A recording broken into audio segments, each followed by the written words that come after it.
მოგესალმებით.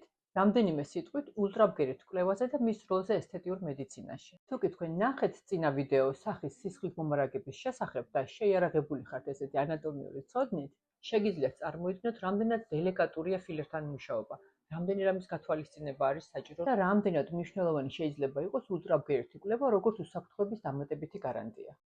ულტრაბგერითი კვლევები ტარდება პროცედურის დაწყებამდე. ამას ქვია vascular mapping, როდესაც ჩვენ ვნახულობთ, სად მდებარეობს სისხლძარღვები, კანის რომელ შრეში მდებარეობს სისხლძარღვები და არის თუ არა უსაფრთხო სწორედ ამ შრეში ფილერის განთავსება.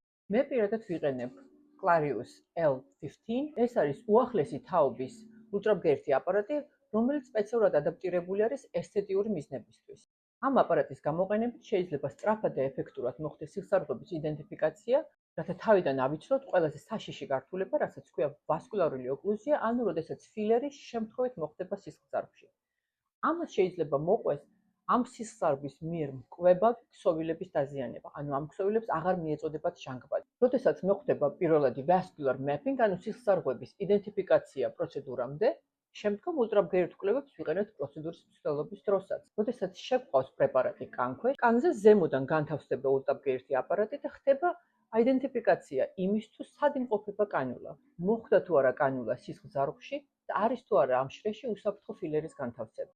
ულტრაბგერითი კვლევები ასევე გამოიყენება იმ დროს, როდესაც ხდება არასასურველი ფილერის დაშლა, მაგალითად, როდესაც მოხდა ფილერის მიგრაცია ესთეტიურად. ეს არ არის მისაღები პაციენტისთვის და მას უნდა რომ ეს ფილერი მოიშოროს. როცა ხდება ამ არასასურველი ფილერის პირდაპირ ვიზუალიზაცია, რა თქმა უნდა, მისი დაშლაც უფრო ადვილია.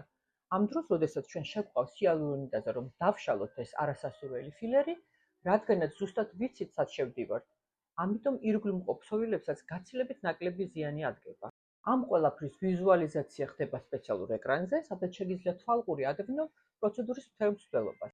როდესაც პროცედურის დროს ხდება ულტრაბგერითი კვლევების გამოყენება, ამ დროს პროცედურა არის აბსოლუტურად სტერილური. გამოიყენება სტერილური გელი, გამოიყენება სტერილური დამცავი ულტრაბგერითი აპარატისთვის, გამოიყენება სტერილური ხელთათმანები, რათა არ მოხდეს ინფექციის შეტანა პროცედურის დროს. რა თქმა უნდა, პაციენტის უსაფრთხოება არის ნომერ პირველი, ამიტომ ანატომიის ცოდნა, შესაბამისი ტრეინინგის გავლა, პროცედურის მსვლელობის დროს უსაფრთხოების ზომების დაცვა, სტერილურობის დაცვა და ულტრაბგერითი კვლევებიც ამცირებს პროცედურის თანხლებ ზოგად რისკებს. ამიტომ როგორც ყოველთვის იყავით ფრთხილად, იყავით ინფორმირებულები და გაუფრთხილდით თქვენს ჯანმრთელობას და გაუფრთხილდით თქვენს ფინანსებს.